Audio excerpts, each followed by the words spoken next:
फक्त ते क्लास ऐकत बसायचं.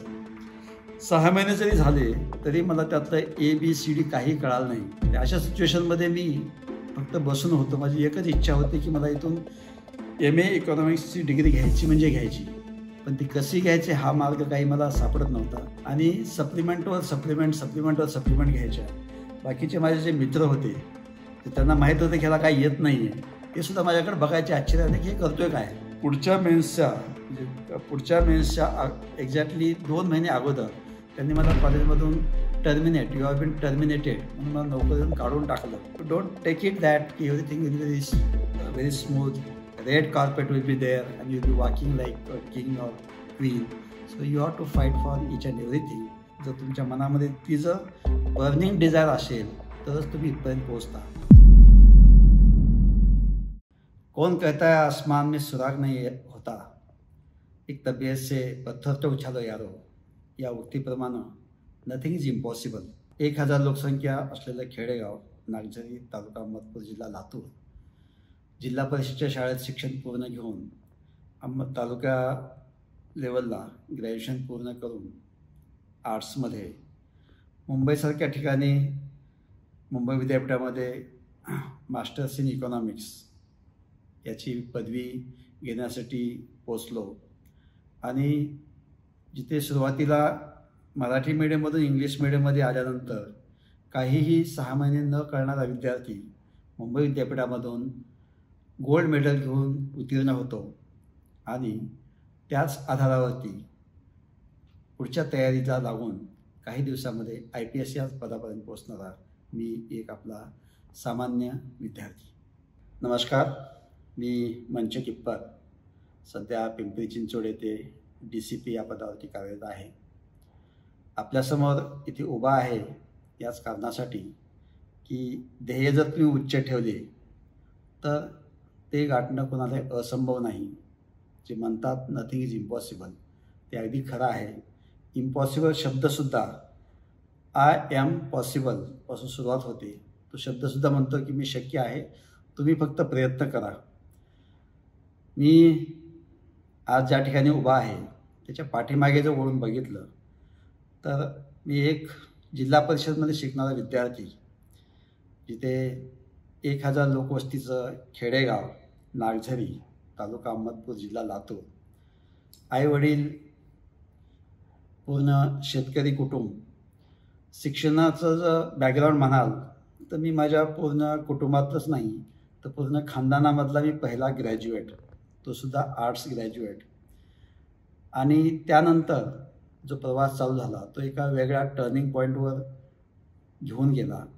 कारण माझं ग्रॅज्युएशन झाल्यानंतर माझ्या मनात एक इच्छा होती की आपण काहीतरी करायला पाहिजे, पण हे शेवटपर्यंत मला कळालं नाही की आपण काय करायला पाहिजे. कारण कळण्यासाठी तिथे काही रिसोर्सेस नव्हते.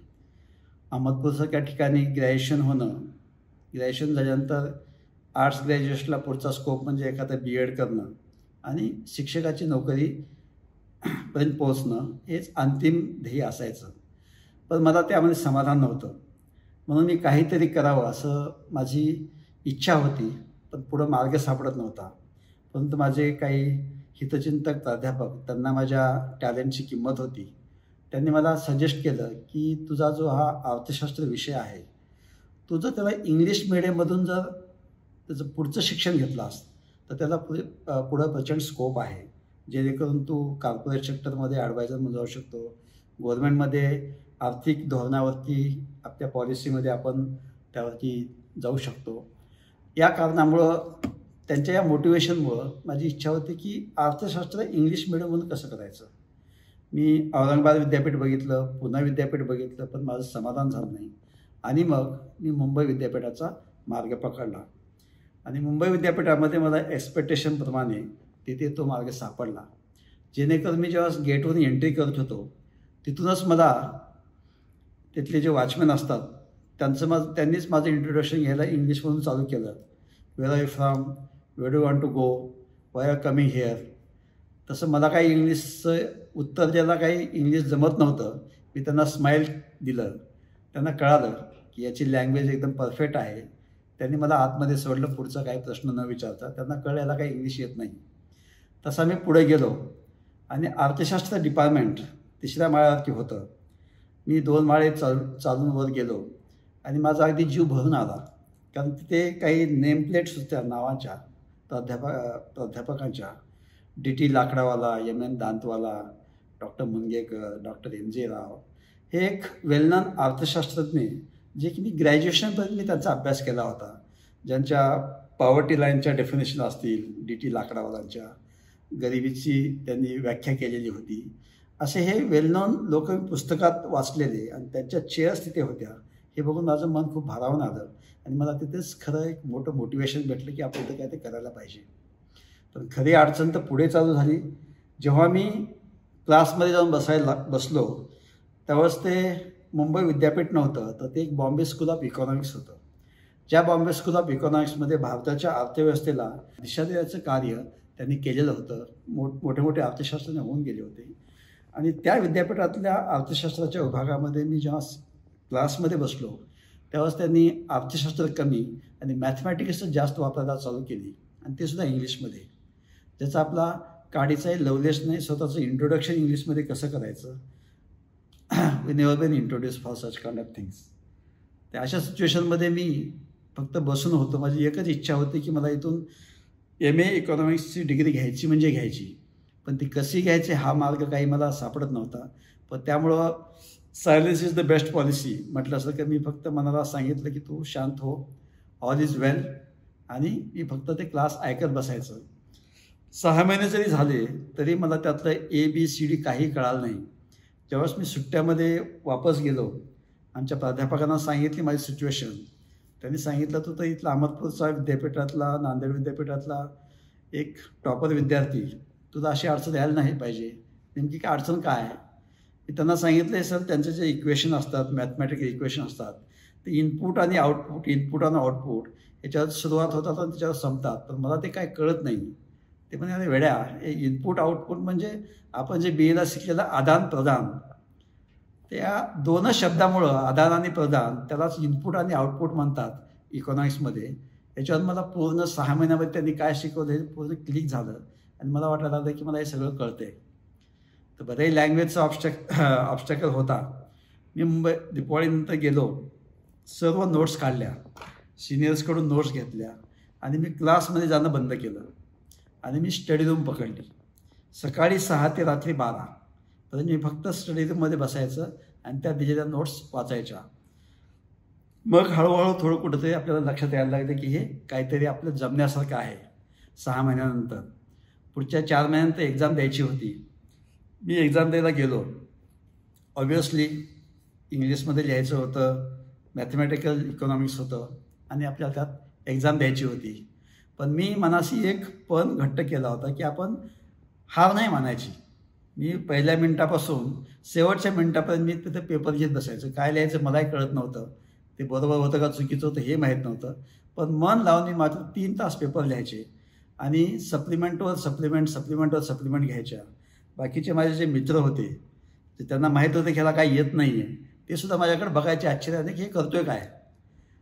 तर मी 4 पेपर दिले, एक्झाम संपली. मुंबई विद्यापीठामध्ये असे एक स्कोप होता की तुम्ही त्याचं डिक्लेरेशन देऊ शकता की तुम्हाला जर 55% कमी नाही पडले मार्क्स तर तुम्हाला पुन्हा रिअपिअर होता येतं. 55% यासाठी की एक आर्ट्स ग्रॅज्युएटसाठी, पोस्ट ग्रॅज्युएटसाठी एक प्राध्यापक होणं किंवा लेक्चरशिप होणं हेच अंतिम टार्गेट असतं आणि त्यासाठी B+ म्हणजे 55% गरजेचं असतात. म्हणून तो माझं बॉटम लाईन होती. त्यामुळे मी 55%चं डिक्लेरेशन दिलं. म्हटलं रिझल्ट नाही आला तर चालेल, मी पुन्हा देईल, पण मला याच्यात पास नका करू, त्यापेक्षा कमी मार्क्स मिळाले तर. अपेक्षेप्रमाणे जेव्हा रिझल्ट आला तर रिझल्ट मला जवळजवळ मला 45 का 46% काहीतरी पडले होते आणि माझा रिझल्ट त्याने डिक्लेअर नव्हता केला.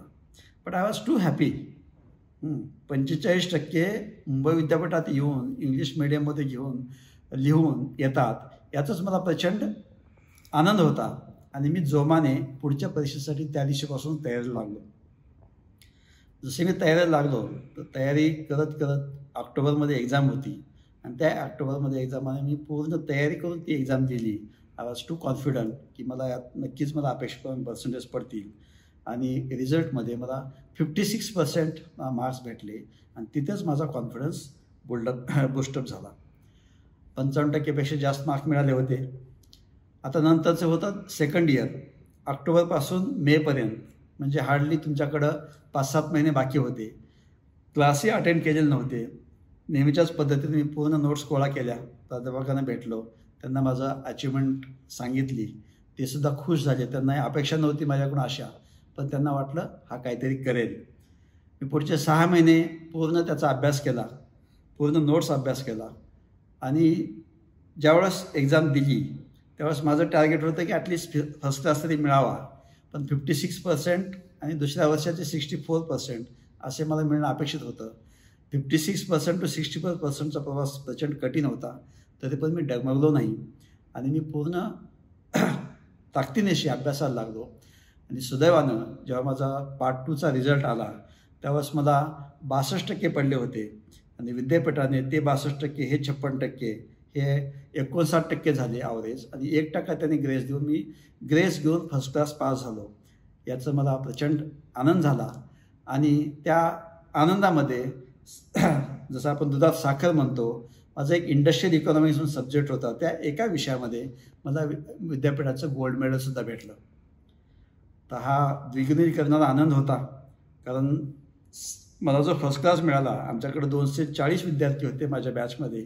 त्या 240 विद्यार्थ्यांपैकी फक्त 7 विद्यार्थ्यांना फर्स्ट क्लास होता. आणि तो पण मी एक असा विद्यार्थी होतो की व्हर्नाक्युलर मीडियममधून येऊन, म्हणजे मराठी मीडियममधून येऊन इंग्लिश मीडियममध्ये येणं, परीक्षा देणं आणि त्याच्यामध्ये first class with gold medal, हा 150 वर्षाच्या इतिहासामधला हा चमत्कार होता आणि तो मी घडवला होता. आता पुढचा टप्पा, मी पहिल्याच परीक्षेमध्ये नेट पास झालो.